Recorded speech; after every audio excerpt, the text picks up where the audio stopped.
President Trump tonight in the Rose Garden appearing to declare victory over the coronavirus crisis before clarifying his comments. We have met the moment, and we have prevailed. You said in your comments earlier, we have met the moment, we have prevailed. To you, sir, is the mission accomplished? No, we prevailed on testing is what I'm referring to. That was with regard to testing. You never prevail when you have 90,000 people, 100,000 people, when you have 80,000 people as of today. But experts say the U.S. is still catching up on the testing front. That says coronavirus tonight is striking inside the White House, sending the Trump administration scrambling to control the spread, with at least 2 staffers now testing positive. One of President Trump's personal valets, and Katie Miller, spokesperson to Vice President Mike Pence.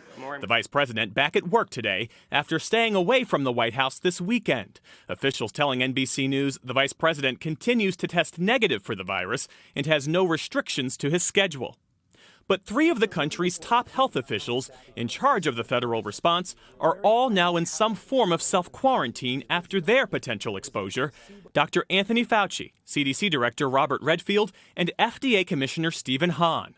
It is scary to go to work. I think that I'd be a lot safer if I was sitting at home than I would be going to the West Wing. The coronavirus scare in the White House, where testing is widely available, undercuts the president's message that the outbreak is fading, and highlights the challenges facing businesses nationwide that do not have access to the contact tracing and aggressive repeated testing now in place in the White House. But that could get easier, with the FDA now announcing that it's given emergency authorization for a new type of coronavirus test called an antigen test.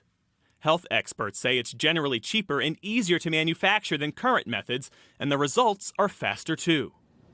And new tonight, a requirement that anyone entering the West Wing wear a mask or face covering in an effort to help contain the spread of coronavirus. President Trump himself, though, is not expected to follow it. Hey, NBC News fans, thanks for checking out our YouTube channel. Subscribe by clicking on that button down here, and click on any of the videos over here to watch the latest interviews, show highlights, and digital exclusives. Thanks for watching.